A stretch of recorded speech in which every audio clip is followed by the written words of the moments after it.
إن الحمد لله نحمده ونستعينه ونستغفره ونعوذ بالله من شرور أنفسنا ومن سيئات أعمالنا من يهده الله فلا مضل له ومن يضلله فلا هادي له ونشهد أن لا إله إلا الله وحده لا شريك له ونشهد أن محمدا عبده ورسوله أرسله بالحق بشيرا ونذيرا والسلام والصلاة على محمد وعلى آله وأصحابه أجمعين ومن تبعهم بإحسان من الأئمة والهداة والصالحين إلى يوم القيامة. أما بعد فإن أصدق الحديث كتاب الله وخير الهدي هدي محمد صلى الله عليه وسلم وشر الأمور محدثاتها وكل محدثة بدعة وكل بدعة ضلالة وكل ضلالة في النار. رب اشرح لي صدري ويسر لي امری واحلل عقدۃ من لسانی یفقهوا قولی ربنا زدنا علما اللهم فقهنا فی الدین آمین یا رب العالمین. ہم نے سٹارٹ کرنا تھا 22 سے، ٹھیک ہے. اس سے پیچھے ہم آیت نمبر 20 میں اور آیت نمبر 20 میں ہم نے پڑھا تھا کہ اعوذ باللہ من الشیطان الرجیم اعلموا انما الحیاۃ الدنیا لعب ولہو وزینۃ وتفاخر بینکم وتکاثر فی الاموال والاولاد. اچھا، اب یہی بات ہے نا. اب دیکھو ہمیں کتنی ٹینشن ہوتی ہے، کمپٹیشن بہت ہے، جاب کیسے ملے گی، نمبر کیسے آئیں گے، بچے ایم ڈی کیڈ اور اس طرح کے جو آگے یونیورسٹی کے انٹری ٹیسٹ ہیں اس میں کیسے پاس ہوں گے، کیسے جائیں گے. اور ایک طرح سے ہم نے نا بچوں کو بھی ایک مشین بنا دیا ہوا ہے، یہ کرو یہ کرو یہ کرو. ان کے اندر جو کریٹیوٹی، ان کی جو اپنی تھنکنگ پاور ہے، ہم ان کی تھنکنگ پاور جو ہے نا اس کو ہم خود لے لیتے اپنے قبضے میں، اور ہم ایک ایک پوائنٹ پہ ان کو کہتے ہیں یہ اچیو کرنا ہے، یہ اچیو کرنا ہے، یہ اچیو کرنا ہے، اور ان کو ہم ان کو سوچنے کے لیے اسپیس نہیں دیتے. اب بتائیں ضرور کہ یہ سچویشن ہے، اس طرح سے کمپٹیشن ہے، اور پھر ان کو فیصلہ کرنے دیں، ان کو سپیس دیں، انہیں سوچنے دیں کہ انہوں نے کس طرح اس کو ہینڈل کرنا ہے. اور سب سے بڑی چیز یہ کہ کامیاب ہونا تو ہم سکھاتے ہیں بچوں کو، وہ کامیاب ہوتے ہیں، ہم ان کو اپریشیٹ کرتے ہیں، لیکن زندگی میں جب ناکام ہو جائیں آپ کسی مقام پر، آپ اپنا گول اچیو نہ کر سکے، اس کو کیسے ہینڈل کرنا ہے یہ سمجھانا بھی بچوں کو ہماری ذمہ داری ہے. ہم خود کولیپس کر جاتے ہیں اس وقت جب ہم اس کمپٹیشن میں اپنے آپ کو ڈالے رکھتے نا، اور یہ نہیں سمجھتے کہ انما الحیات الدنیا لعب ولہو وزینۃ وتفاخر بینکم وتکاثر فی الاموال والاولاد. یہ زندگی کی دنیا کی زندگی ہے، یہ تو کیا صرف ایک دوسرے پر فخر جتانے کے لیے؟ تمہارے بچے کے کتنے مارکس ہیں، تمہارے بچے کتنے اے ہیں، کتنے اے پلس ہیں، اور کس یونیورسٹی میں گیا ہے، اسکول میں نہیں ہے، وہاں کیوں نہیں ہے، دوسرے ملک میں پڑھنا چلا گیا، فارن میں اسٹڈیز کرنے گیا، یہ کیا ہے؟ کیا ہم میں سے ہر کوئی اس طرح کی گفتگو کس نیت سے کرتا ہے یا کس مائنڈ سیٹ کے ساتھ کرتا ہے؟ تفاخر کیا اس میں ہوتا ہے نا، جو بتاتے ہیں وہ فخر کر کر کے بتا رہے ہیں، جو پوچھ رہے ہیں پیچھے ان کے دماغ میں بھی ایک کمپٹیشن لگا ہوا ہے. تو بات یہ ہے کہ اللہ تعالیٰ آپ کو اس دنیاوی دوڑ سے نکالنا چاہتے ہیں.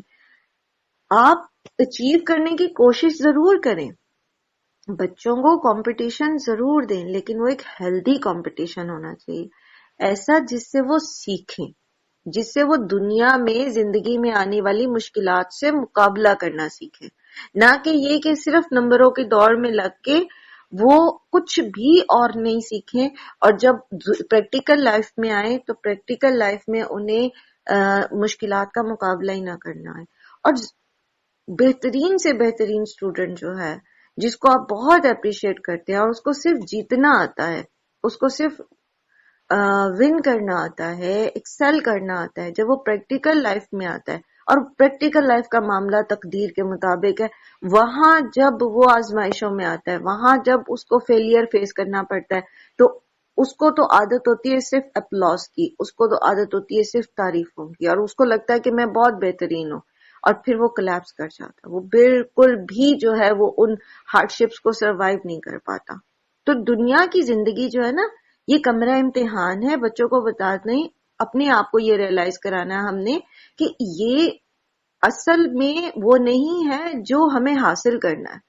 اچھا، یہ ہے مشکل کام، ابھی ہم آگے کی آیت پڑھتے ہیں نا، جیسے آج کا لیسن جہاں سے سٹارٹ ہوتا ہے، اللہ تعالیٰ فرماتے ہیں ما اصاب من مصیبت فی الارض ولا فی انفسکم الا فی کتاب من قبل ان نبرأها ان ذلک علی اللہ یسیر لکی لا تأسوا علی ما فاتکم ولا تفرحوا بما آتاکم واللہ لا يحب کل مختال فخور۔ کوئی مصیبت ایسی نہیں جو زمین میں یا تمہارے اپنے جان پر نازل ہوتی ہو اور ہم نے اس کو پیدا کرنے سے پہلے ہی ایک کتاب میں لکھ نہ رکھا ہو۔ سارا تقدیر کا معاملہ، ٹھیک ہے؟ ایسا کرنا اللہ کے لیے بہت آسان ہے۔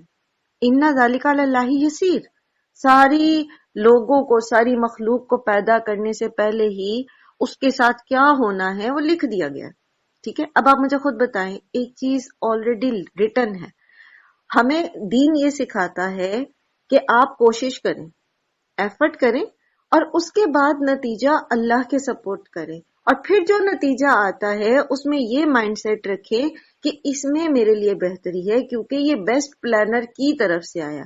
اب مجھے یہ دیکھنا ہے کہ مجھے اس معاملے میں اگر میں اپنے سوچ کے مطابق کامیاب ہوا ہوں تو میری یہ آزمائش ہے، مجھے اس میں کیسے رہنا ہے، مجھے اس کو کیسے اللہ تعالیٰ کے احکامات کے مطابق اس زندگی کو گزارنا ہے۔ اور اگر میں اپنی سوچ کے مطابق ناکام ہوا ہوں تو پھر اس ناکامی میں مجھے اللہ تعالیٰ کیا سکھا رہے ہیں اور اس میں مجھے کس طرح پازیٹیو رہ کے کس طرح بہترین کام کرنا ہے۔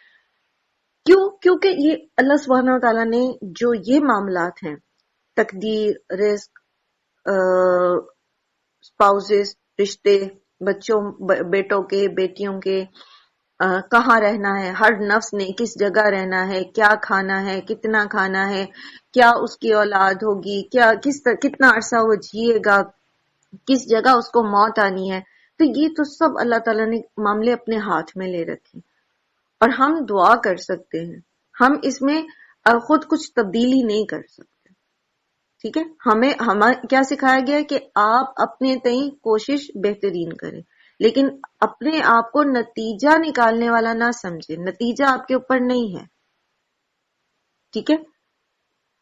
اب یہ کیا ہے؟ کیوں اللہ تعالیٰ نے آلریڈی لکھ دیا پہلے، لِكَيْ لَا تَأْسَوْا عَلَى مَا فَاتَكُمْ، تاکہ تم اس پر پریشان نہ ہو، دل شکستہ نہ ہو، تمہارے دل نہ ٹوٹے، تم ڈپریشن میں نہ چلے جاؤ اس پر جو تم سے واپس لے لیا گیا، جو کچھ تمہیں نقصان ہوا، جو کچھ تم سے فوت ہو گیا، نقصان ہو گیا، تو تم دل شکستہ ہو کے نہ بیٹھ جاؤ۔ آج کا ریمائنڈر ہمارا یہی تھا نا کہ آپ پاسٹ کے گلٹ اور پاسٹ کے جو غم ہیں، آپ کے جو دکھ ہیں، جو تکلیفیں ہیں، ان کو سینے سے لگا کے نہ رکھیں۔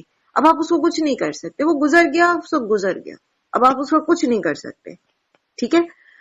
اور فیوچر کے بارے میں آپ کو پتا نہیں ہے کہ کیا ہونا ہے، وہ اللہ تعالیٰ نے سراسر اپنے پاس اس کو لکھ کے محفوظ کر رکھا، اور یقین رکھے اس بات پر کہ اللہ تعالیٰ کسی پر ظلم نہیں کرتے۔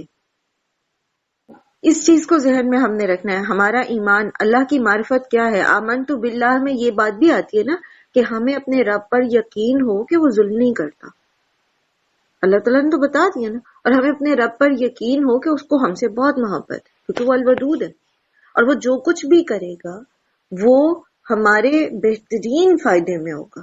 اب ہمیں وہ فائدہ نظر نہیں آ رہا فی الوقت، لیکن ہے اس میں ہمارا فائدہ ہے۔ کوئی بچہ یتیم پیدا ہوتا ہے، سب دیکھتے ہیں کہ وہ ایک میزریبل زندگی گزار رہا ہے، لیکن وہ اس بچے کا بھی امتحان ہے، اس نے ظاہر بڑے ہونا ہے اس لائف میں، اور اس کے ساتھ ساتھ وہ ان لوگوں کا امتحان ہے جس خاندان میں وہ پیدا ہوا ہے۔ تو اللہ تعالیٰ نے اس زندگی کو امتحان کا بنا کے بھیجا ہمیں اس میں، تاکہ وہ دیکھے کہ ہم میں سے کون ایکم احسن عملا، کون تم میں سے بہترین عمل کرتا ہے۔ تو جو چلا گیا وہ بھی اللہ کا تھا۔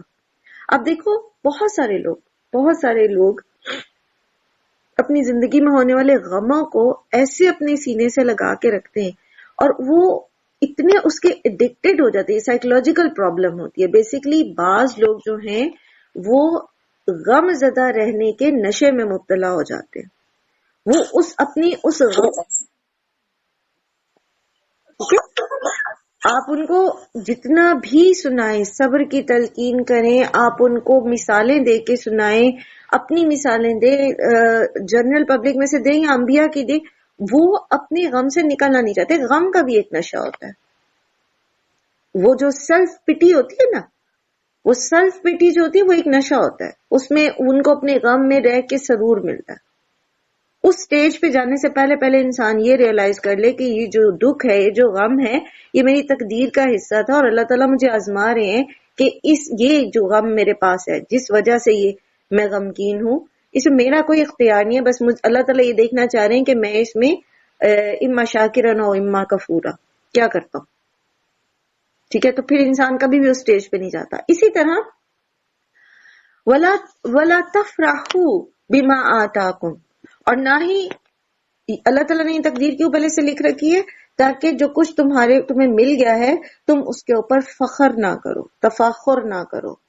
ٹھیک ہے، فخور کہتے ہیں فخر جتانے والے کو، اترانے والے کو. ٹھیک ہے، مختال فخور، اپنے آپ کو بڑی چیز سمجھ کے تکبر کرنے والا، تکبر کر کے پھر اس تکبر کی شو بھی کرنے والا، اترانے والا. اللہ تعالیٰ کو ایسے لوگ نہیں پسند.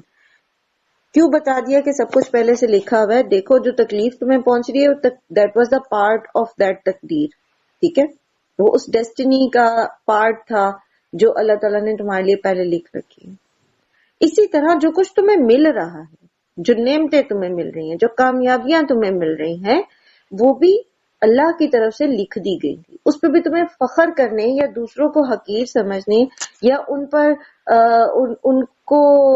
طنز کرنے یا انسلٹ کرنے کا تمہیں کوئی حق نہیں ہے. ان کے اوپر ٹونٹ کرنے کا تمہیں کوئی حق نہیں ہے، کیونکہ اگر اللہ نے تقدیر میں نہ لکھا ہوتا نا تو تمہیں بھی نہ ملتا. اچھا، اس کی بہترین مثال اگر آپ آج کے دور میں ریئلائز کرنا چاہتے ہیں اور خود بچوں کو بھی کرانا چاہتے ہیں، اب دیکھیں اگر آپ کا بچہ کامیاب ہوتا ہے نا، مثال کے طور پر جیسے ابھی انٹرمیڈیٹ کے پیپر کے بعد ایم ڈی کیٹ ہوا، جو یونیورسٹی میں کا انٹری ٹیسٹ ہوتے ایم کیٹ وغیرہ، تو اس میں کتنے بچے پارٹیسپیٹ کرتے، ایک ہی کلاس میں ایک ہی جگہ سے ایک جیسی فیسیں دے کے ایک جتنے آورز پڑھ کے ایک جتنا. میں یہ نہیں کہہ رہی کہ یہ کوئی بہت فیئر یہاں پر ایگزامز ہو رہے ہیں، بہت فیئر ریزلٹس آ رہے ہیں، میں صرف مثال سے سمجھانا چاہ رہی ہوں. تو کیونکہ بچوں سے آپ ریلیٹ کر کے ان کو سمجھا سکتے ہیں نا کہ تقدیر کیا ہے بیسیکلی. اب ایک ہی جگہ سے وہ سب کچھ پڑھ کر کے تو جب ایگزام دیتے ہیں تو ان میں سے کوئی کامیاب ہوتا ہے اور کوئی ناکام ہوتا ہے. اس کا مطلب یہ تو نہیں ہے کہ جو ناکام ہو گیا اس نے کوشش نہیں کی تھی، یا یہ کہ جو کامیاب ہو گیا اس نے کوئی بہت ایکسٹرا کام کیا تھا. کام تو سب نے ایک جتنا کیا تھا. تو اس کا مطلب ہے کہ کامیابی اور ناکامی کا تعلق تقدیر سے ہے. آپ کو نمبر وہ ملنے ہیں اللہ تعالیٰ کے پاس جو آپ نے ایفرٹ کی. ٹھیک ہے، تو ایفرٹ کرتے رہنا ہے ہم نے ریزلٹ کے اوپر. نہ تو اگر ہم اپنی دنیاوی معیار کے مطابق کامیاب ہوئے ہیں تو نہ اس میں ہمیں تفاخر کرنا ہے، اور نہ اس میں اگر ہم اپنے معیار کے مطابق ناکام ہوئے ہیں تو اس کو غم و ہم بنا کے رہنا. ٹھیک ہے، اسی طرح آپ دیکھیں کہ اگر کسی کا کوئی خدا نخواستہ کوئی بچہ فوت ہو جاتا ہے یا کوئی ایسا کوئی المیہ اس کی زندگی میں ہوتا ہے، کوئی پیرنٹس کا مجھے اتفاق ہوا اپنی ایک ریلیٹیو کی عیادت کے لیے میں ہاسپٹل گئی لاہور میں، تو وہاں پر ظاہر ہاسپٹل تھا، ایمرجنسی وارڈ تھی، تو ایک فوتیدگی ہوئی، وہاں پر ڈیتھ ہو گئی تھی. غالباً وہ ان خواتین کے فادر تھے. آپ یقین کریں وہ اچھی ایج کی خواتین تھیں لیکن وہ ہاتھ نہیں آ رہی تھی، اتنا رو رہی تھیں اور اس طرح وہ چیخ رہی تھیں اور پریشان تھی. تو میں سوچ رہی تھی کہ اللہ سبحانہ تعالیٰ رحم فرمائے، اللہ ہی کی امانت اللہ ہی کو واپس کرتے ہوئے ہم اس کو سمجھ نہیں پاتے کہ یہ جو چلا گیا ہے یہ اصل میں اللہ ہی کا بندہ تھا. ٹھیک ہے، ہمیں دکھ ہے، تکلیف ہے، لیکن اس میں زبان سے ایسے کلمات نکالنا یا اپنی عفت اور اپنی ایک وہ جو جیسے وہ ہاتھوں سے نکل رہی تھی اور نہ ان کو دوپٹوں کا ہوش تھا، اور وہ عجیب مطلب سب کو انہوں نے، باقی بھی پیشنٹ بیچارے وہاں سیریس تھے، ان کے بھی ریلیٹیوز، وہ سب پریشان اور عجیب سی صورتحال وہاں پر بنی ہوئی تھی. تو جب انسان یہ جان لیتا ہے نا کہ اس کا اپنا تو کچھ ہے ہی نہیں تو پھر اس کو صبر بھی آ جاتا ہے. اسی لیے اللہ کے رسول صلی اللہ علیہ وسلم نے فرمایا نا کہ جو صبر کرنا چاہتا ہے نا اللہ تعالیٰ اس کو صبر دے دیتے. اور میں نے آپ کو ایک واقعہ سنایا تھا نا ہماری ایک لیکچر میں اسی طرح سننے کا اتفاق ہوا تھا. تو وہ بچی تھی ان کا 3 سال کا بیٹا تھا، اور ادھر ہی اسلام آباد کے ایک ہاسپٹل میں وہ بچے کو کچھ بخار یا کچھ ایسا ہوا تو وہ بیمار ہو گیا، اور وہ بتاتی ہیں کہتی ہیں کہ وہ بالکل فجر کا ٹائم تھا تو ان کی والدہ کے ساتھ وہ بچے کے ساتھ آئی سی یو میں تھی. والدہ نے کہا آپ نماز پڑھ لیں. کہتی مجھے دل میں ہو رہا تھا کہ کچھ ہونے والا ہے، کچھ ایسی فیلنگ آ رہی. کہتی نماز پڑھ کے جب میں بچے کے پاس ہے، وہ چھوٹا بچہ تھا، 3 سال کا بچہ ماں سے چھوٹی چھوٹی باتیں بھی کرتا ہوگا اور کس طرح سے وہ ماں کے ساتھ اٹیچ بھی ہوتے اتنے چھوٹے بچے جو ہوتے. تو وہ بچہ پھر ہی واز نو مور، وہ جا چکا تھا جب تک اس کی امی نے نماز پڑھی بچے کی. تو کہتی اس لمحے اللہ تعالیٰ نے، میں اللہ سے یہی دعائیں کر رہی تھی کہ اس کو صحت دیں یا جس طرح سے بھی وہ اللہ سے ایک تعلق اپنا نماز کے ساتھ ایک مضبوط کری تھی. کہتی اس لمحے اللہ تعالیٰ نے میرا دل ایسا صبر سے بھر دیا کہ مجھے بالکل جو ہے نا مشکل نہیں لگا وہ لمحہ گزارنا. جو کچھ بھی ہمارا نقصان ہوتا ہے اللہ تعالیٰ اپنی پناہ میں رکھے، اور ہم نعمتوں کے زوال سے اللہ تعالیٰ کی پناہ مانگتے ہیں. اللہ کے رسول صلی اللہ علیہ وسلم نے ہمیں سکھایا ہے کہ آپ اللہ اپنی نعمتوں کے زوال کے لیے اللہ تعالیٰ کی پناہ لے لیں کہ آپ کی نعمتیں اللہ تعالیٰ واپس نہ لیں. لیکن بہرحال جو کچھ بھی اللہ نے دیا نا وہ اللہ ہی کا ہے. وہ مال ہے، اولاد ہے، وہ علم ہے، وہ کچھ بھی ہے، سب نعمتیں اللہ تعالیٰ کی دی ہیں نا، سب کچھ. تو اگر کوئی اپنی امانت واپس لے لیتا ہے تو وہ تو اسی کی چیز تھی، اسی کو واپس کی. تو اس میں پھر اپنے آپ کو، وہ جیسے ام سلیم نے ابو طلحہ کو تسلی دی تھی نا جب ان کا بیٹا فوت ہوا تھا، کہ اگر کوئی اپنی امانت واپس لے لیتا ہے تو آپ پھر اس کو کیا کہیں گے، کیسا ریئیکٹ کریں گے. تو انہوں نے کہا کہ میں خوشی سے واپس کروں گا. تب انہوں نے کہا کہ ہمارا بیٹا اللہ کی امانت تھی تو ہم نے اللہ تعالیٰ کو اس کو واپس لے لیا. یہ وہ حکمت ہے، یہ وہ فہم ہے قرآن کا جو ہمیں زندگی کی بڑی بڑی مشکلات سے مقابلہ کرنا سکھاتا ہے. اور مقابلہ کس طرح سے کہ پھر انسان جو ہے نا وہ پینک نہیں کرتا.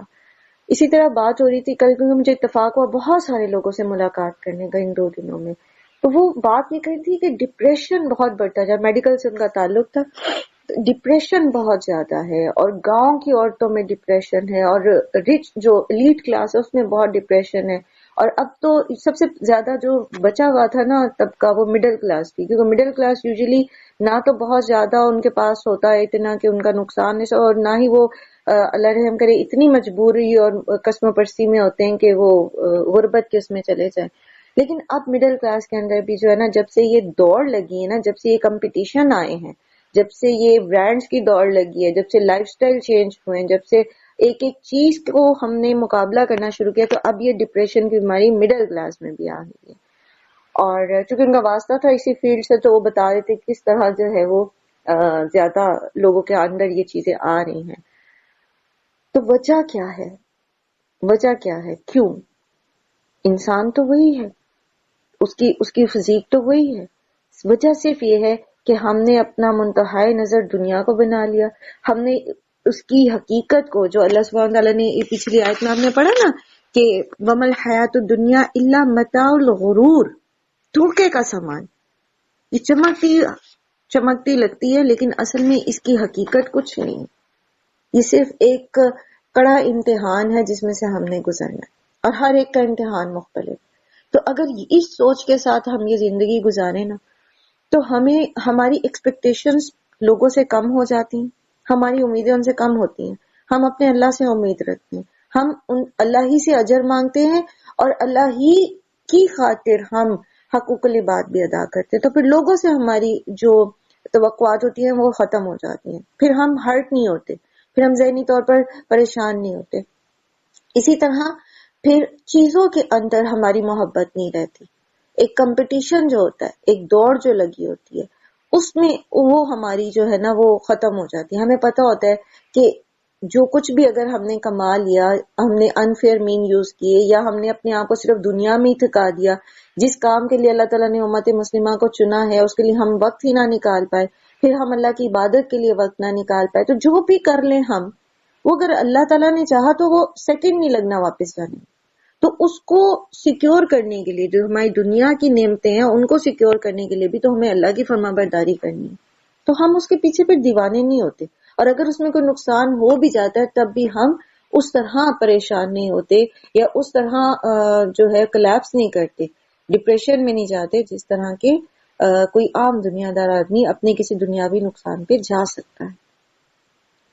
اسی لیے قرآن جو ہے نا یہ اللہ کی وہ رسی ہے جسے ہم جب تھام لیتے ہیں تو پھر ہم گرتے نہیں، کیونکہ یہ ہر لمحہ آپ کو گائیڈ کرتا ہے، ہر لمحہ. ابھی بھی جب ہم یہ بات کر رہے ہیں تو ہم میں سے بہت سارے لوگوں کے دماغ میں یہ چیزیں چل رہی ہوں گی نا کہ یہ چیز مجھ سے ریلیٹ کرتی ہے، یہ چیز مجھ سے ریلیٹ کرتی ہے، کیونکہ اس میں ہمارا ہی تو ذکر ہے. الذین یبخلون ویأمرون الناس بالبخل. اب یاد رکھیے یہ سینیریو کیا چل رہا ہے، یہ انفاق فی سبیل اللہ کا چل رہا ہے کہ منافقین جو تھے وہ نہ خود خرچ کرنا چاہتے تھے اللہ کی راہ میں، اور دوسروں کو بھی جو ہے وہ ان کو بھی دل شکستہ کرتے تھے.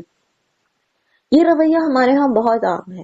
ہوتا یہ ہے کہ ہم خود نیکی نہیں کرنا چاہتے اور دوسروں کو ہم اس لیے روکتے ہیں تاکہ ہماری طرف انگلی نہ اٹھائی جائے، ایک ماحول بن جائے نا.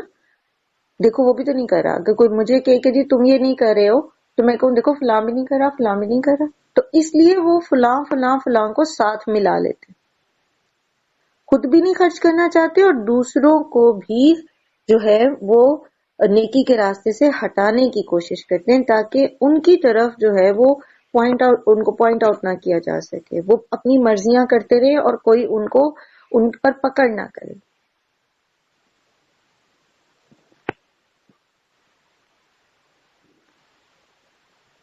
وَمَن يَتَوَلَّ فَإِنَّ اللَّهَ هُوَ الْغَنِيُّ الْحَمِيدُ. تو جو کوئی منہ موڑتا ہے تو پھر بے شک اللہ سبحانہ و تعالیٰ بے نیاز ہے اور آپ سے آپ تعریف والا ہے. بات یہ ہے کہ یہ کلمات نصیحت سننے کے بعد، یعنی پیچھے جتنا بھی ہم پڑھ کے آئے انفاق فی سبیل اللہ کی مد میں اور دنیا کی حقیقت کی مد میں، اب یہاں پر آپ دیکھیں اس کو ریلیٹ کریں ذرا. دنیا کی جو حیثیت اللہ تعالیٰ نے ہمیں بتائی، اور پھر اللہ سبحانہ تعالیٰ نے بتایا کہ یہ دنیا تو ہے، یہ تو ایک دھوکے کا سامان ہے، لیکن تم نے کیا کرنا ہے، تمہیں کیا کرنا چاہیے کہ اللہ کی جو مغفرت ہے، اللہ کی جو جنت ہے، اس کے لیے جو ہے کوشش کرو، اس کے لیے آگے بڑھو.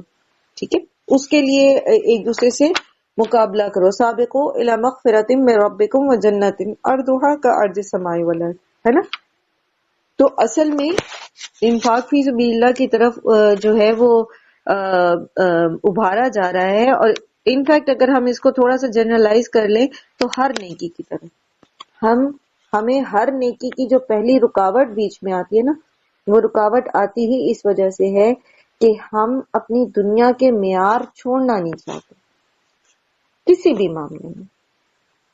بھی معاملے میں چاہے وہ شادی بیاہ کی بات ہو رہی ہے، چاہے وہ فوتیدگی کی بات ہو رہی ہے، چاہے وہ ہماری پرسنل ایک ڈومیسٹک لائف کی بات ہو رہی ہے، انڈیویجولی ہماری بات ہو رہی ہے، دنیا کے سیٹ کیے گئے ہمارے اپنے جو گولز ہیں ان کی بات ہو رہی ہے، ہم اپنی دنیا پہ کمپرومائز نہیں کرنا چاہتے.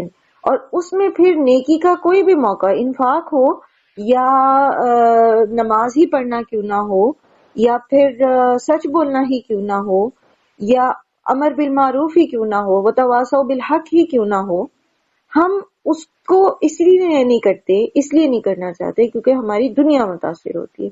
تو یہ حقیقت ہم اپنے اندر جان لیں کہ یہ دنیا کی حقیقت جو ہے یہ ایسی ہے، یہ دھوکے کی زندگی ہے، اصل زندگی تو آخرت کی ہے. پھر اللہ تعالیٰ فرمائے کہ یہ سارا کچھ سننے کے بعد بھی، جاننے کے بعد بھی، نصیحت کے بعد بھی اگر کوئی بات نہیں مانتا تو اللہ تعالیٰ کو پھر پرواہ نہیں ہے. غزوہ احد کا واقعہ یاد ہے آپ لوگوں کو؟ غزوہ احد میں جہاں مسلمانوں نے غلطی کی اور وہ درے سے اتر آئے تھے نیچے، اور مسلمانوں کی اس غلطی کی وجہ سے جو پہاڑ کے اوپر ایک دستہ تیر اندازوں کا مقرر کیا گیا تھا اور وہ نیچے اتر آیا، اور اس نبی صلی اللہ علیہ وسلم کی اس نافرمانی کی وجہ سے مسلمانوں کی جیتتی ہوئی جنگ جو ہے وہ ہار گئے، اور 70 کے قریب مسلمان شہید ہوئے اور بہت سارا obviously زخمی ہوئے، اور ایک ٹراما تھا، ایک بہت بڑا ٹراما تھا. ایک گروہ یہ تھا جنہوں نے غلطی کی تھی، اور ایک گروہ وہ تھا منافقین کا جنہوں نے بیچ راستے میں 300 کے قریب منافق عبداللہ بن ابی کے ساتھ جو ہے وہ مدینہ واپس پلٹ کے تھے. اللہ تعالیٰ نے سورہ آل عمران میں آپ نے پڑھا ساری کی ساری نصیحتیں اور ساری کی ساری ڈانٹ. اسی طرح غزوہ تبوک کا واقعہ بھی ذہن میں رکھیے گا. کس طرح منافقین بہانے کرتے تھے, نبی صلی اللہ علیہ وسلم انہیں کہتے تھے ٹھیک ہے اٹس اوکے کوئی بات نہیں, ٹھیک ہے. لیکن جو سچے مسلمان تھے, جیسے وہ جو ہے کعب بن جو وہ تھے حلال بن امیہ اور مرارہ بن ربیع, ان کو جس طرح اللہ سبحانہ تعالیٰ نے کی ڈانٹ اور سزا اور وہ ایک مقاطع کا جو ہے وہ سامنا کرنا پڑا, اور وہ 6 لوگ جنہوں نے ستون سے اپنے آپ کو باندھ دیا تھا, تو اس سارے سینیریو کو ذرا ذہن میں رکھیے گا. اللہ تعالیٰ کو منافقوں اور کفار کی پرواہ نہیں, ڈانٹ اس کو پڑتی ہے اللہ تعالیٰ کی طرف سے, زندگی کے اندر جھٹکے اس کو لگتے ہیں جس کو اللہ تعالیٰ جس سے محبت کرتے ہیں, جس سے اللہ تعالیٰ چاہتے ہیں کہ یہ سدھر جائے, کیونکہ اللہ تعالیٰ کو پتہ ہے کہ یہ مومن ہے, یہ مسلمان ہے, یہ بہک گیا ہے, اس سے غلطی ہو گئی ہے, یا یہ اپنی غلطی کو ریئلائز نہیں کر رہا. پھر اللہ تعالیٰ اس کو مختلف نقصانات میں ڈالتے ہیں, مختلف قسم کی بیماریوں سے گزارتے ہیں, مختلف اس کے دل کو توڑتے ہیں, مختلف طریقے سے اس کو ہلاتے ہیں. اب یہ ہے کہ کوئی ہلکے جھٹکے پہ سدھر جاتا ہے اور کوئی جو ہے وہ بڑے جھٹکا اس کو درکار ہوتا ہے, لیکن یہ کہ اللہ تعالیٰ چاہتے ہیں کہ یہ میرے قریب آ جائے. دوسری طرف کفار ہیں, منافقین ہیں, تو اللہ تعالیٰ کو ان کی پرواہ نہیں. فَإِنَّ اللَّهُ هُوَ الْغَنِيُّ الْحَمِيدُ.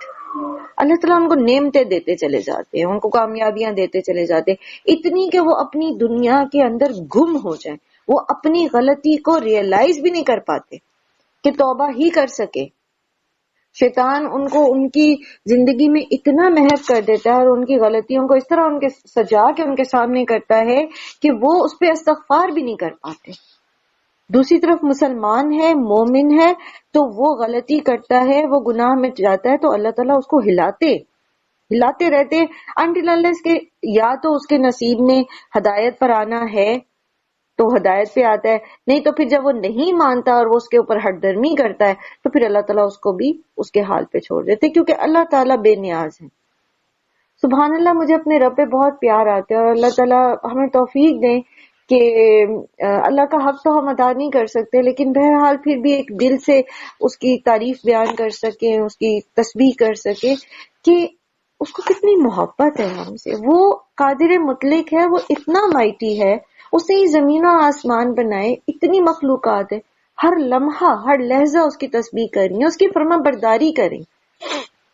اور دوسری طرف ہم ہیں کہ ہم اسی کی نعمتوں میں زندہ بھی ہیں اور اس کی نافرمانیاں بھی کرتے ہیں, اس کی تسبیح بھی نہیں کرتے اور اس کا حق ادا کرنے کی, اس کو پہچاننے کی کوشش بھی نہیں کرتے.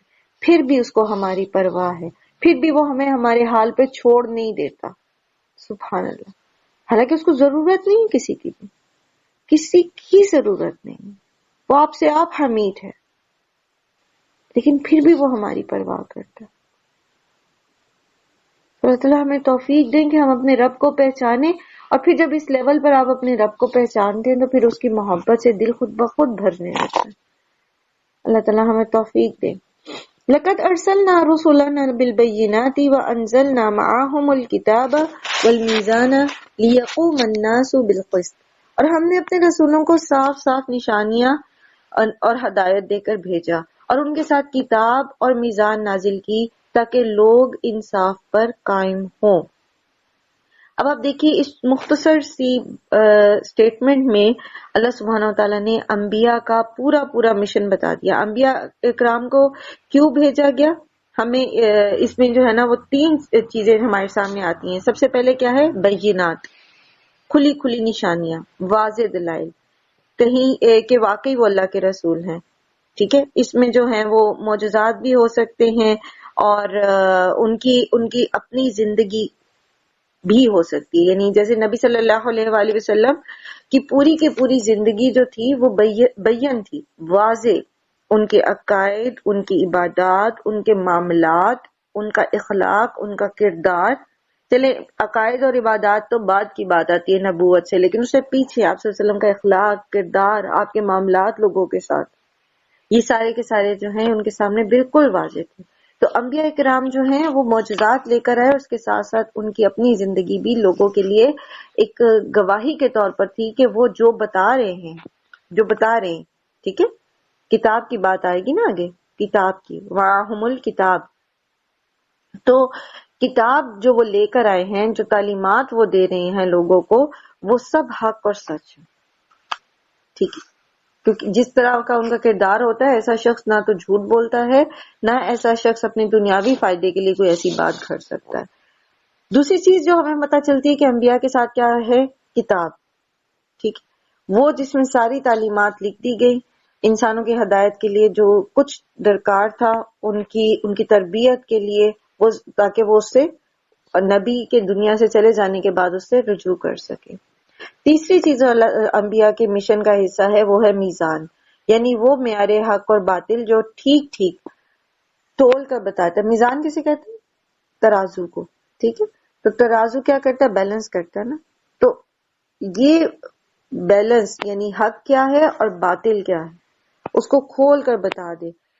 ہر چیز میں، چاہے وہ انسان کی تھاٹس ہیں، اس کی آئیڈیالوجی ہے، اس کے ایتھکس ہیں، اخلاقیات ہیں، اس کے معاملات ہیں، اس میں دونوں انتہاؤں کے درمیان میں بیلنس، افراد سے بھی بچنا ہے اور تفرید سے بھی بچنا ہے. ابھی جیسے ہم دنیا کی زندگی پہ غور کر رہے تھے نا، تو اسی طرح بات ہو رہی تھی میری کسی سے، تو انہوں نے کہا کہ اگر ہم مولویوں کے بتائے ہوئے طریقے پہ رہیں کہ قناعت پسندی کریں تو پھر ہم ترقی نہیں کر سکتے. تو ان سے میں یہ کہہ رہی تھی کہ بات یہ نہیں ہے، قناعت کا مطلب یہ نہیں ہوتا کہ آپ ایفرٹ نہ کریں. قناعت کا مطلب یہ ہوتا ہے کہ آپ کوشش کریں لیکن آپ ایکسٹریم پہ نہ جائیں، کسی چیز کی اعتدال میں رہیں.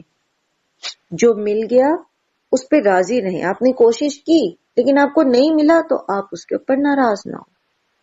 اصل قناعت کا مطلب یہ ہے. اصل قناعت کا مطلب یہ نہیں ہے کہ بس روکی سوکی کھائی جائے اور آپ اپنی دنیا کو اچھا بنانے کی کوشش نہ کریں. انبیاء کرام نے بھی تو مختلف پیشے اپنائے نا. حضرت داؤد زرہ بناتے تھے. حضرت ادریس کے بارے میں آتا ہے کہ وہ انہوں نے سوئی ایجاد کی، وہ کپڑے کی دستکاری جو ہے، وہ کیا اس کو کہتے ہیں، کپڑا بننے کی صنعت انہوں نے کی. اسی طرح آپ دیکھتے ہیں حضرت سلیمان، وہ بادشاہ تھے، پورا نظم و نسق چلاتے تھے. تو انبیاء بکریاں چراتے تھے. زیادہ تر انبیاء نے بکریاں چرائیں اور بس کام کرتے تھے، ایفرٹس کرتے تھے، لیکن ایکسٹریم پہ نہیں جاتے تھے نا. تو بیلنس اللہ تعالیٰ نے خود ہمیں بتا دیا. سورہ رحمان میں بھی آپ نے پڑھا نا کہ اللہ تعالیٰ نے میزان اتاری ہے. یہ میزان کیا ہے؟ اعتدال، بیلنس. کسی بھی دیکھیں، آپ اس مذہب کے پیروکار ہیں جو آپ کو عبادات میں بھی افراد و تفرید کا شکار نہیں ہونے دیتا. عبادات میں بھی آپ کو کسی ایکسٹریم پر نہیں لے کے جاتا. آپ کہتے ہیں اعتدال میں رہو. حالانکہ عبادت سے زیادہ اچھی بات کوئی ہو سکتی ہے، لیکن اس میں بھی اجازت نہیں کہ آپ ساری رات جاگیں اور عبادت کریں، دن رات جاگتے ہی رہیں، یا ہمیشہ روزے کی حالت میں رکھیں، یا اپنا پورا مال، سارے کا سارا مال ہی صدقہ کر دیں. وہ آپ کو یاد ہوگا سعد بن معاذ کا واقعہ، جس میں انہیں نے کہا اللہ کے رسول صلی اللہ علیہ وسلم سے کہ میں صدقہ کرنا چاہتا ہوں تو میں اپنا سارا مال صدقہ کر دوں. آپ نے کہا نہیں. پھر اس نے کہا آدھا نہیں، پھر اس سے کم نہیں، 1/3. اچھا 1/3 سے بھی کام کر دو تو بہتر، تاکہ اپنی اولاد کو دو، اپنی ان کی جو ایک بیٹی تھی اور سارا ان کے اپنی جو پھر ورثہ بنتے تھے ان کو دیں، آپ ان کو مفلس نہ چھوڑ کے جائیں. تو حالانکہ اس صدقے کے بھی آپ انفاق ہی تو پڑھ رہے ہیں، کتنی اہمیت ہے اس کی، لیکن اس میں بھی اعتدال.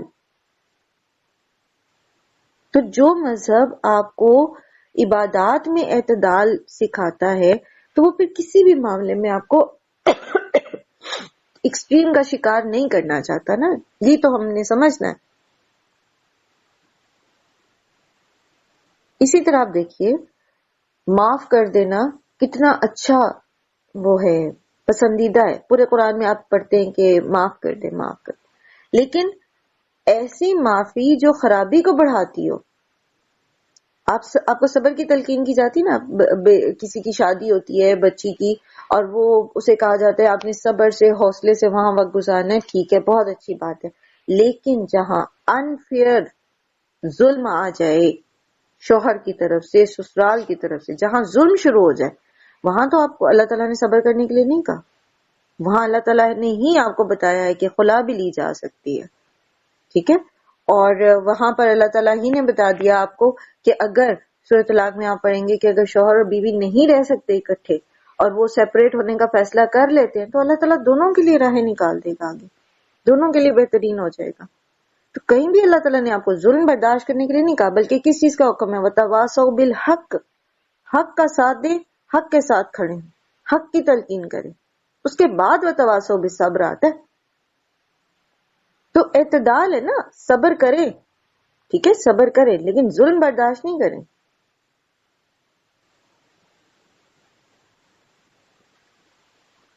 تو انبیاء جو ہیں وہ میزان لے کر آئے.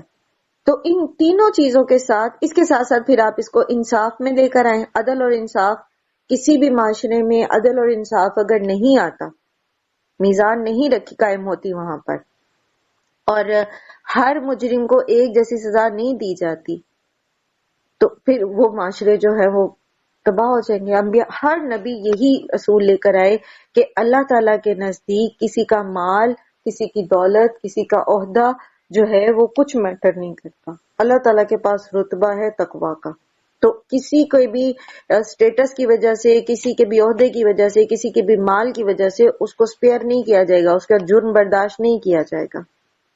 تو اعتدال، میزان، انصاف ہر معاملے میں، حتیٰ کہ کھانے پینے میں کیا حکم دیا گیا کہ نہ تو آپ بالکل بھوکے رہیں کہ مری جائیں، اور نہ آپ اتنا کھائیں، اتنا زیادہ کھائیں کہ آپ پھر عبادت ہی نہ کر سکیں، تھوڑی سی بھوک رکھ کے کھایا جائے. سبحان اللہ، اتنا پیارا ہمارا دین ہے، بس ہم نے اس کو سمجھا ہی نہیں نا. ہم نے دین کو دو انتہاؤں میں بانٹ دیا، یا تو ہم نے دین کو یکسر چھوڑ ہی دیا، اور یا پھر ہم نے اس طرح کی پکچر پیش کی ہے دین کی کہ لوگوں کو لگتا ہے کہ دین پر چلنا تو شاید بہت ہی مشکل کام ہے، اس کے لیے تو ہمیں ہر چیز جو ہے نا وہ اپنی پسند کی چھوڑنی ہی پڑے گی. پھر آگے اللہ سبحانہ تعالیٰ فرماتے ہیں لوہے کے بارے میں کہ وَأَنزَلْنَا الْحَدِيدَ فِيهِ بَأْسٌ شَدِيدٌ وَمَنَافِعُ لِلنَّاسِ وَلِيَعْلَمَ اللَّهُ مَنْ يَنْصُرُهُ وَرُسُلَهُ بِالْغَيْبِ. اور اللہ تعالیٰ نے اتارا لوہا، اور لوہے کے بارے میں جیسے ہم پہلے بھی سائنٹیفکلی بھی اس کے بارے میں پڑھ چکے ہیں کہ لوہا جو ہے یہ اتارا گیا ہے سائنٹیفکلی. ہمارے سائنٹسٹ ہمیں اب بتاتے ہیں کہ لوہے کی جو کمپوزیشن ہے، اس کی بناوٹ کے لیے جتنا ٹیمپریچر درکار ہے اور جتنا ٹائم پیریڈ درکار ہے، ارتھ کی نہ تو وہ لائف ہے اتنی، اور نہ ہی جو ہے اس ارتھ کا اتنا ٹیمپریچر ہے جس سے لوہا بن سکتا ہو.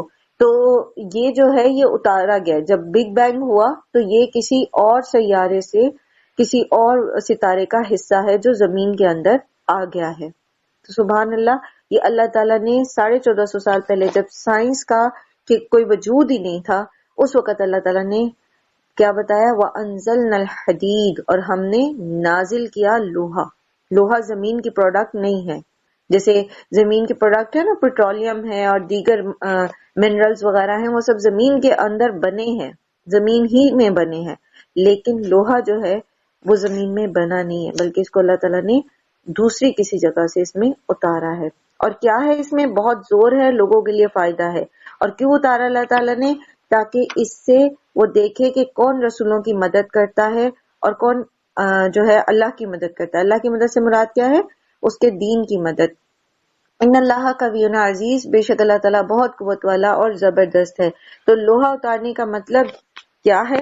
کہ انبیاء کے مشن کو پورا کرنے کے لیے جہاں پر پھر ایک عدل کا نظام قائم کرنے کے لیے کچھ آپ کو معاشرے کے اندر ایسی فورسز بنانی پڑتی ہیں، جیسے آپ کا پولیس کا محکمہ ہے، ٹھیک ہے، پھر آپ کی فوج ہے. تو یہ سارا جو ویپن ہے یہ آپ کا کس سے بنتا ہے؟ لوہے سے بنتا ہے نا. تو لوہے کے اتارے جانے کا مقصد کیا ہے؟ کہ اس کو جو جو آپ کی ویپن انڈسٹری ہے اس کو بھی آپ نے ساتھ ساتھ مینٹین کرنا ہے، تاکہ جو اللہ کے دشمن ہیں، جو اللہ کے نظام کو قائم نہیں ہونے دینا چاہتے یا معاشرے کے اندر انارکی پھیلاتے ہیں، جرائم کرتے ہیں، لوگوں پر ظلم کرتے ہیں، تو ان کو پھر قابو کیا جا سکے۔ اور ہم جانتے ہیں کہ ہماری ساری کی ساری انڈسٹری جو ہے موسٹلی وہ بیس لوہے پہ کرتی ہے۔ اگر آپ کپڑا بھی بناتے ہیں تو اس کی مشینری لوہے سے بنتی ہے۔ تو یہ بہت ایک سبحان اللہ، اللہ سبحانہ تعالیٰ کی ایک ایسی نعمت ہے کہ اس میں قوت بھی ہے، زور بھی ہے، طاقت بھی ہے، اور یہ منافع بھی ہے اس کے اندر، جیسے یہاں پر اللہ سبحانہ تعالیٰ نے مینشن کیا۔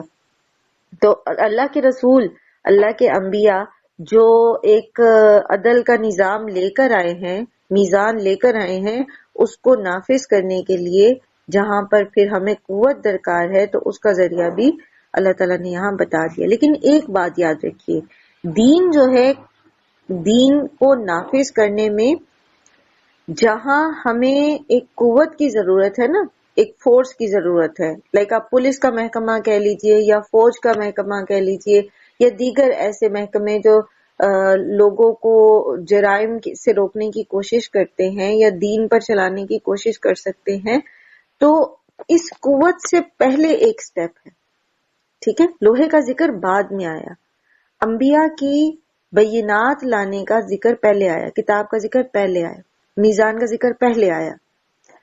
پہلے آپ لوگوں کی تربیت کریں، لوگوں کے اندر وہ، ان کے دماغوں کے اندر وہ میزان فکس کریں کہ صحیح کیا ہے اور غلط کیا ہے۔ ڈنڈے کے زور پر جب آپ دین نافذ کرتے ہیں نا تو وہ فائدہ نہیں دیتا، وہ الٹا دین کا نقصان کرتا ہے، کیونکہ اوور آل پکچر جو بنتی ہے نا پھر اسلام کی، وہ انٹرنیشنل لیول کے اوپر وہ ایک ٹرو پکچر نہیں ہوتی۔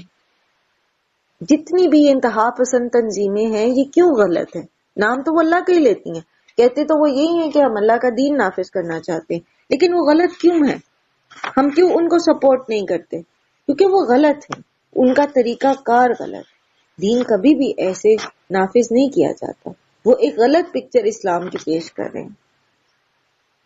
دین کیسے نافذ ہوتا ہے؟ لوگوں کی تربیت کے ذریعے، ان کو صحیح اور غلط کا بتا کے، صحیح اور غلط کا شعور دے کر، اور اس میں وقت لگتا ہے، اس میں وقت لگتا ہے۔ اس کے بعد اس کے ساتھ ساتھ انصاف کا قائم ہونا۔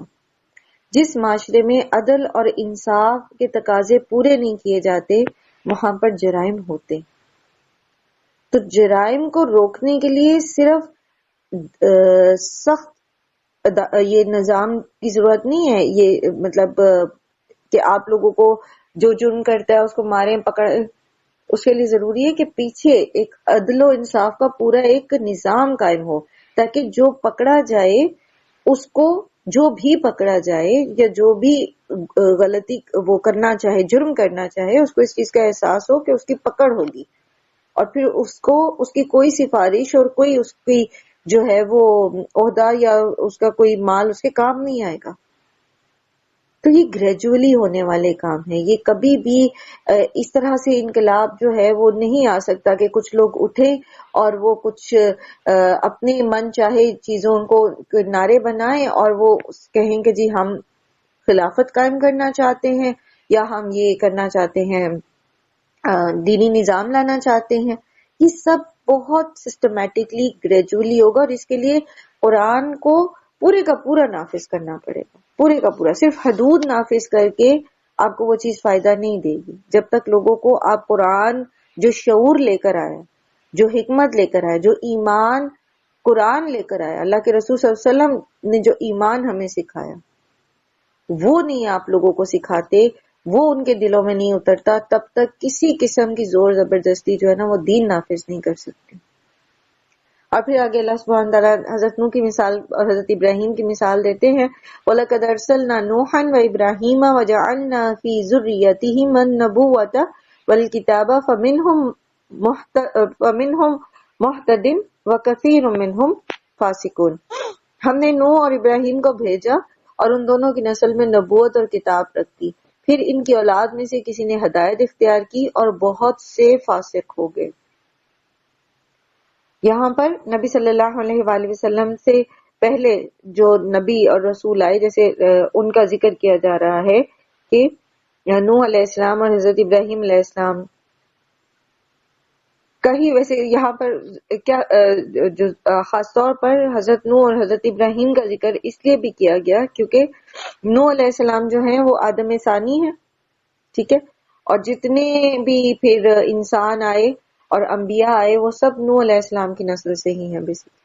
اس کے بعد پھر ابراہیم علیہ السلام, خاص طور پر محمد صلی اللہ علیہ وآلہ وسلم حضرت نوح کی نسل سے, ٹھیک ہے, اینڈ دین اسی میں پھر حضرت ابراہیم علیہ السلام کی نسل سے آئے. اس لیے یہ دو نبی جن کی نسلوں میں انبیاء تھے اور خود نبی صلی اللہ علیہ وسلم بھی ظاہر ہے انہی کے ڈسینڈر میں سے تھے, تو ان کا خاص طور پر یہاں پر ذکر کیا گیا. اور یہ جو کہا گیا کہ ان دونوں کی نسل میں نبوت اور کتاب رکھ دی, تو یہ ذکر یہی ہے کہ یہ جہاں دیگر انبیاء انہی کی نسل سے آئے ہیں وہاں محمد صلی اللہ علیہ وآلہ وسلم بھی بنی اسماعیل میں سے ہیں جو ابراہیم علیہ السلام کی نسل سے ہیں. اور بہت سے لوگ جو ہیں انہوں نے اس فرما برداری کو, اللہ تعالیٰ کی جو فرما برداری کا دائرہ کار ہے اس میں داخل ہونا پسند نہیں کیا. زیادہ تر لوگ جو ہیں وہ فاسق ہی رہے, نافرمان ہی رہنا پسند کیا انہوں نے. ہاں, کچھ نے ہدایت اختیار کی. ثم کفینا علی آثارہم برسلنا وکفینا بعیسی ابن مریم وآتیناہ الانجیل وجعلنا فی قلوب الذین اتبعوہ رأفۃ ورحمۃ. اور انہی کے نقش قدم پر ہم نے رسول بھیجے اور ان سب کے بعد عیسی ابن مریم کو مبعوث کیا. یعنی حضرت ابراہیم علیہ السلام کی نسل میں بنی اسرائیل میں سے پھر بہت سارے رسول بھیجے, قریباً 4000 پیغمبر جو ہیں ان میں آئے. اور حضرت عیسیٰ ان میں سب سے آخری پیغمبر تھے جن کا یہاں پر ذکر کیا گیا. پہلے حضرت نوح کا ذکر آپ نے پڑھا ہے, حضرت نوح آدم ثانی, یعنی ان کے بعد پھر تمام انبیاء حضرت نوح ہی کی نسل سے آئے. اس کے بعد حضرت ابراہیم, ٹھیک ہے, ابو الانبیاء, نبیوں کے باپ. اور پھر ان کے بعد حضرت ابراہیم کے بعد جو ہے ان کی نسل میں بنی اسرائیل میں جو ہے وہ حضرت عیسیٰ علیہ السلام آخری نبی ہیں اور ان کا یہاں ذکر ہے, اور وہ 4000 نبی جو ہیں قریباً تب ان کے بیچ میں آئے. اور پھر حضرت ابراہیم کی نسل میں ہی بنی اسماعیل میں سے حضرت محمد صلی اللہ علیہ وآلہ وسلم. تو گویا حضرت نوح کے بعد کے تمام انبیاء کا جو ریلیٹڈ ہیں ان علاقوں سے خاص طور پر, ان کا جو ہے وہ ایک طرح سے اللہ تعالیٰ نے بریکٹ کے ساتھ ذکر کر دیا. باقی انبیاء اللہ تعالیٰ نے ان کو مبعوث کیا. اور خاص طور پر یہاں پر جو صرف بیان کی جا رہی ہے وہ حضرت عیسیٰ کے فالوور کی بیان کی جا رہی ہے, رأفت اور رحمت. ٹھیک ہے, رأفت سے مراد ہوتا ہے رقیق القلب ہونا, جو کسی کی بھی تکلیف اور مصیبت میں دیکھ کر ایک شخص کے دل میں جو کیفیت پیدا ہوتی ہے دکھ اور تکلیف کی, اس کو رأفت کہتے ہیں. اور رحمت سے مراد وہ جذبہ ہوتا ہے جس کے تحت وہ اس کی پھر مدد کرنے کی کوشش کرتا ہے. گویا رأفت پہلے پیدا ہوتی ہے اور پھر رحمت پیدا ہوتی ہے. تو حضرت عیسیٰ علیہ السلام چونکہ نہایت رقیق القلب اور خلق خدا کے لیے جو ہے وہ بہت رحیم اور شفیق تھے, تو ان کے پیروکاروں کی بھی یہی صفت تھی کہ وہ بھی لوگوں کے لیے بہت زیادہ ان کے اندر رأفت اور رحمت پائی جاتی تھی. یہ تو تھا قدرتی جو وہ اپنے نبی کی سیرت کو فالو کرتے ہوئے ان کے اندر پایا گیا. لیکن وہ رہبانیت جو تھی ابتدعوہا, اس کی جو ابتدا کی گئی, ما کتبناہا, وہ اللہ تعالیٰ نے ان پر فرض نہیں کی تھی, علیہم ان پر, الا ابتغاء رضوان اللہ, مگر یہ کہ انہوں نے خود بخود اللہ کو راضی کرنے کے لیے خود اس کی ابتدا کر لی. یہ بدعت انہوں نے رہبانیت کی عیسائیت کے اندر جو ہے یہ انہوں نے خود ایجاد کر لی. فما رعوها حق رعایتہ, پھر وہ اس کی پابندی کرنے کا حق بھی ادا نہیں کر سکے. تو بدعت کا سب سے بڑا مسئلہ بھی یہی ہوتا ہے کہ چونکہ یہ اللہ کے طرف سے نازل کردہ نہیں ہوتی, یہ وہ عبادات نہیں ہوتی جو اللہ تعالیٰ نے نازل کی ہیں, کیونکہ اللہ تعالیٰ انسان کی نفسیات کو سمجھتے ہیں نا. اللہ تعالیٰ جانتے ہیں کہ انسان کس حد تک عبادت کر سکتا ہے, تو وہ اسی کی برداشت کے مطابق اس کو اللہ تعالیٰ نے اس پر عبادات فرض کی ہیں. لیکن جو بدعات ہوتی ہیں نا، وہ چونکہ انسان خود بناتا ہے اور انسان کبھی خود یہ نہیں جان سکتا کہ وہ کس حد تک برداشت کر سکتا ہے چیزوں کو. تو پھر کیا ہوتا ہے کہ وہ بدعت جو ہے وہ ڈیمیج کرتی ہے اس کی اعمال کو، افعال کو اور عقائد کو، اور جو اصل عبادات ہوتی ہیں ان کو بھی نقصان پہنچاتی ہے. سنت سے دور ہو جاتا ہے انسان، اپنے نبی کے طریقے سے دور ہو جاتا ہے، اور جو اصل عبادات ہے جو فرض کے درجے کی ہوتی ہیں ان سے دور ہو جاتا ہے. آپ نے اکثر دیکھا ہوگا نا، بہت سارے لوگ جب بہت ساری ایسے افعال میں یا بدعات میں مبتلا ہوتے ہیں تو وہ ان کا فوکس زیادہ ان پر ہوتا ہے، ان وظائف پر، ان نوافل پر، یا ان ریچولز پر جو اپنے تئیں ان کے نزدیک ان کا اتنا اتنا اور اتنا اجر ہے. ٹھیک ہے، تو جب وہ ان کو کر رہے ہوتے ہیں تو پھر جو فرائض ایون نمازیں بھی ہیں ان کی طرف سے بھی وہ ان کی جو ہے وہ صحیح ادائیگی نہیں کر پاتے. اور پھر حقوق العباد، جب آپ ایک وقت میں بیٹھ کے 1.25 لاکھ کوئی چیز پڑھنا شروع کر دیں گے تو اس میں پھر نہ آپ کسی کی عیادت کرنے کے قابل رہیں گے، نہ آپ گھر میں موجود چھوٹے بچوں کو پراپرلی جو ہے وہ ان کا حق ادا کر سکیں گے، نہ آپ بزرگوں کا حق ادا کر سکیں گے. بہت سارے ایسے کام ہیں جو آپ کو جو ہے کرنے ہیں، جو فرائض کے درجے کے ہیں، لیکن آپ کر نہیں پائیں گے. تو بدعات اسی لیے جو ہے، ایک تو یہ کہ یہ انسان کو سنت سے اور اصل سے دور کرتی، دوسرا یہ کہ انسان اس کو جو ہے اللہ تعالیٰ کی عبادت کا حق اس طرح ادا کر ہی نہیں سکتا. ٹھیک ہے، تو انہوں نے بھی کیا کیا، انہوں نے رہبانیت جو اختیار کی. تو اللہ تعالیٰ فرماتے ہیں کہ پھر حالانکہ شروع کیا بدعت جو ہوتی ہے اس کا آغاز کہاں سے ہوتا ہے، پیچھے اس کے موٹیویشن کیا ہوتی ہے، اللہ کو راضی کرنا ہے نا، کیونکہ عبادت ہوتی ہے نا. بدعت کہتے ہی اس کو ہے جو ایسی عبادت جو اللہ کی طرف سے نہیں بتائی گئی ہمیں، اللہ کے رسول اس کو لے کر نہیں آئے، لیکن پیچھے موٹیویشن اللہ کی رضا ہوتی ہے. پھر بھی اس کو منع کر دیا گیا. انہوں نے بھی کیا کیا، خالص اللہ کو راضی کرنے کے لیے رہبانیت کی ایک بدعت نکالی. جب بدعت نکالی پھر اللہ تعالیٰ کہتے ہیں کہ پھر اس پر وہ اس کا حق بھی ادا نہیں کر سکے، کیونکہ طریقہ انہوں نے جو خود نکال لیا تھا اس پر وہ عمل کر نہیں سکے. اچھا، اس میں آپ بھی دیکھیے کہ اللہ کے رسول صلی اللہ علیہ وآلہ وسلم نے ہمیں بتایا کہ اسلام میں کوئی رہبانیت نہیں ہے. ٹھیک ہے، آپ سے فرمایا لا رہبانیت فی الاسلام، اور اسی طرح آپ نے فرمایا کہ اس امت کی رہبانیت جہاد فی سبیل اللہ، یعنی تم اگر اللہ تعالیٰ کا خوف، رہب سے ہے نا، یہ رہب کا مطلب کیا ہوتا ہے، اللہ سبحانہ تعالیٰ کا خوف. اگر تمہارے اندر اللہ کا خوف ہے، اللہ کو راضی کرنا چاہتے ہو تو پھر تم اللہ کی راہ میں کوشش کرو، جہاد فی سبیل اللہ کرو، اپنی انرجیز اللہ تعالیٰ کی دین کی خاطر لگاؤ. اسی طرح آپ صلی اللہ علیہ وآلہ وسلم نے فرمایا کہ بخاری اور مسلم کی متفق علیہ روایت ہے کہ صحابہ میں سے ایک صاحب نے کہا کہ میں ہمیشہ ساری رات نماز پڑھوں گا، دوسرے نے کہا کہ میں ہمیشہ روزہ رکھوں گا اور کبھی ناغہ نہ کروں گا، تیسرے نے کہا کہ میں کبھی شادی نہ کروں گا اور عورت سے کوئی واسطہ نہ رکھوں گا. تو آپ صلی اللہ علیہ وسلم نے جب ان کی باتیں سنی تو فرمایا کہ اللہ کی قسم میں تم سے زیادہ اللہ سے ڈرتا ہوں اور اس کا تقویٰ کرتا ہوں، مگر میرا طریقہ یہ ہے کہ روزہ بھی رکھتا ہوں اور نہیں بھی رکھتا، یعنی نفلی روزے، راتوں کو نماز بھی پڑھتا ہوں اور سوتا بھی ہوں، عورتوں سے نکاح بھی کرتا ہوں، جس کو میرا طریقہ پسند نہ ہو اس کا مجھ سے کوئی واسطہ نہیں. ٹھیک ہے، فمن رغب عن سنتی فلیس منی، جو میری سنت سے منہ موڑے گا وہ میرے ساتھ، وہ اس کا مجھ سے کوئی تعلق نہیں ہے. پھر اسی طرح آپ صلی اللہ علیہ وآلہ وسلم نے فرمایا اپنے اوپر سختی نہ کرو کہ اللہ تم پر سختی کرے. ٹھیک ہے، یعنی ایک گروہ نے یہی تشدد اختیار کیا تھا، یعنی عیسائیوں نے، تو اللہ نے بھی پھر انہیں سخت پکڑا. دیکھ لو وہ اور ان کے بقایا راہب خانوں اور کنیسوں میں موجود ہیں. تو اسلام، ابھی جیسے ہم پہلے پڑھے تھے نا کہ اسلام جو ہے وہ اعتدال کا دین ہے، وہ عبادت میں بھی آپ کو ایکسٹریم پر نہیں لے کے جاتا. اور یہ رہبانیت کیا تھی، ان کے طریقہ کیا تھا، یہ اسے اگر پڑھنا چاہیں ہم تو تھوڑا سا طویل ہے، لیکن بہت ہی عجیب طریقے سے انہوں نے کیا کیا. سب سے پہلے تو یہ کہ ان کے جو راہب تھے وہ ہر طرح کی جو ہے وہ دنیاوی جو اللہ تعالیٰ نے جائز لذتیں بھی انسان کے لیے رکھی ہیں، کھانے پینے کی، لباس پہننے کی، اور شادی کرنے کی، ان کو بھی انہوں نے چھوڑ دیا. اور اس کے علاوہ کیا کرتے تھے، یہ اپنے آپ کو اذیت دیتے تھے. اور وقت کے ساتھ ساتھ یہ گویا ایک ان کے دین کا حصہ بن گیا کہ اخلاق، بہترین اخلاق یا اللہ کو راضی کرنے کا طریقہ یہ ہے کہ خواہش کو مارا جائے، ٹھیک ہے. اور اس خواہش کو مارنے کے لیے اگر جسم کو اذیتیں بھی دینی پڑتی ہیں تو جو جتنی زیادہ اذیتیں دے گا اس کو روحانیت کا اتنا ہی مرتبہ ملے گا.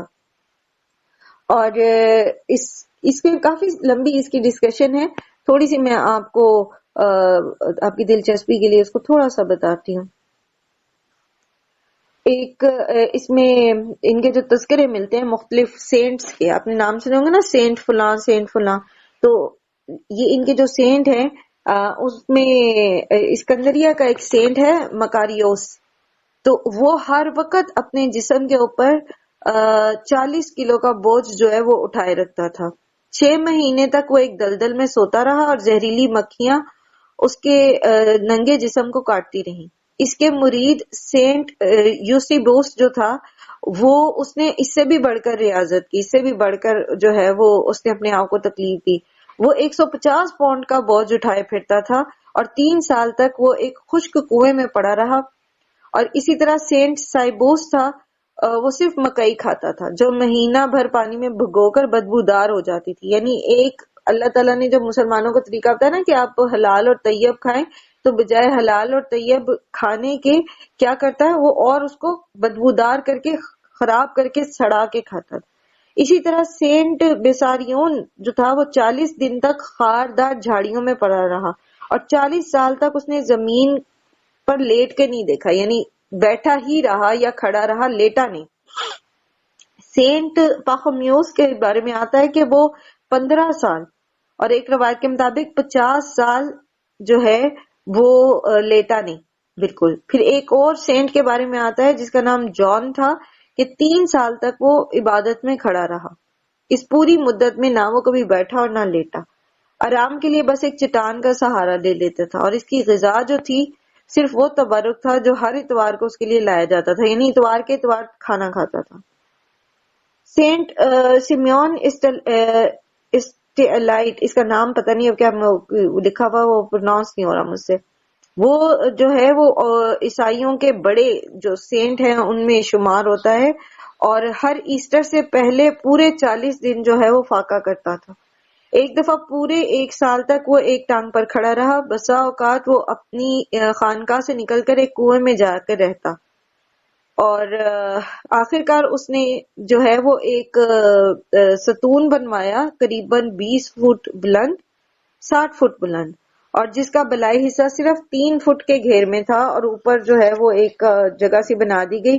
اس ستون پر اس نے پورے 3 سال گزار دیے. بارش، دھوپ، سردی، گرمی، سب کچھ وہ جو ہے وہ گزرتی گئی اور وہ ستون سے نیچے نہیں اترا. اس کے مرید اس کو جو ہے سیڑھی لگا کے کھانا پہنچاتے تھے اور وہی اس کی وہاں سے ساری گندگی وغیرہ جو ہے وہ صاف کرتے تھے. تو اور بھی بہت ساری اس کی تفصیل موجود ہے، لیکن آپ یہ دیکھیے کہ انسان جو ہے وہ حق ادا نہیں کر سکتا اللہ تعالیٰ کی عبادت کا جب تک کہ وہ اللہ تعالیٰ کے بتائے ہوئے طریقوں پہ نہ چلے. اسی طرح آپ کو بہت سارے صوفیہ کے تذکرے ملتے ہیں اسلام کے اندر، جس میں ایک میں پڑھ رہی تھی اسی طرح کہ اس کے جو صوفی تھے کوئی، ان کے بارے میں کہتے ہیں کہ وہ 40 دن تک ایک ٹانگ پر کھڑے رہے چشمے میں، ایک چشمے میں، اور وہ اللہ کی عبادت کرتے رہے، اللہ کا کوئی ذکر کرتے رہے. اور مچھلیاں جو تھیں وہ ان کے پیروں پر کاٹتی تھیں، مطلب پیر کاٹ کاٹ کے ان کا گوشت کھا گئی، لیکن وہ وہاں سے ہلے نہیں. اب یہ تکلیف جو ہے آسان تو نہیں ہے، جس طرح بھی انہوں نے مینج کیا ہوگا ایک ٹانگ پر کھڑے ہونا، یا اگر وہ ٹانگ بدل بھی لیتے ہوں، بہرحال 40 دن تک ایک چشمے میں کھڑے ہونا. اب اس میں وہ جو بھی پڑھے، جس طرح بھی اللہ کا ذکر کرے، بات یہ ہے کہ وہ قبول نہیں ہونی. وہ تکلیف، وہ ساری ریاضت، وہ ساری مشقت، اس کا اللہ تعالیٰ کے پاس ایک نمبر بھی نہیں ملنا. وجہ یہ کہ وہ اس طریقے پر نہیں ہے جو اللہ تعالیٰ نے سکھایا. ایک انسان 40 دن تک ایک ٹانگ پہ کھڑا رہے گا تو کیا وہ نماز پڑھتا ہے 5 وقت کی فرض؟ نہیں پڑھ سکتا. اوبویسلی وہ ایک ٹانگ پہ کھڑا ہے. نماز کے لیے دونوں ٹانگوں پہ کھڑا ہونا، باوضو ہونا، خشک جگہ پہ کھڑا ہونا، سجدہ کرنا، رکوع کرنا، ٹھیک ہے. فرض نماز اس نے ادا نہیں کی. پھر 40 دن کے اندر 40 دن تک اس جو شخص نے جو ہے وہ کسی قسم کے حقوق العباد ادا نہیں کیے، حتیٰ کہ اپنی جان کا حق ادا نہیں کیا جو اللہ تک کے رسول صلی اللہ علیہ وسلم نے فرمایا کہ تم پہ تمہاری جان کا بھی حق ہے، اس کو آرام دینا، سونا. کسی قسم کی 40 دن تک کسی سنت پر عمل نہیں کیا. اللہ کے رسول صلی اللہ علیہ وسلم کی سنت ہے، آپ نے ابھی پڑھا، متفق علیہ حدیث ہے کہ میں سوتا بھی ہوں اور عبادت بھی کرتا ہوں. ٹھیک ہے. نہ فرائض، نہ سنتیں، نہ حقوق اللہ، نہ حقوق العباد. تو پھر ایسا شخص کیا نیک کہلائے گا یا وہ شیطان کے بتائے ہوئے رستے پہ چلتا ہوا کہلائے گا؟ بہت ساری ایسی چیزیں ہیں جو شیطان نے مزین کر کے ہمیں دکھائی اور سیدھے رستے سے ہٹا دیا. یہی کلیہ قاعدہ ذہن میں رہنا چاہیے کہ اللہ تعالیٰ نے اعتدال میں رہنے کی تلقین کی ہے، اور اعتدال میں رہ کر ہی عبادات ہیں، اور وہ بہترین عبادات ہیں جو اللہ کے رسول صلی اللہ علیہ وآلہ وسلم نے ہمیں سکھائیں.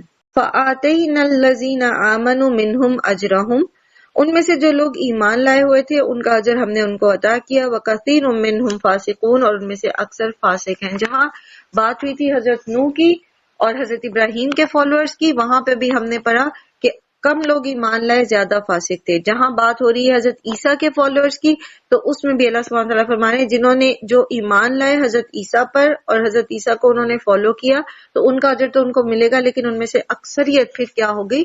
فاسق ہو گئی.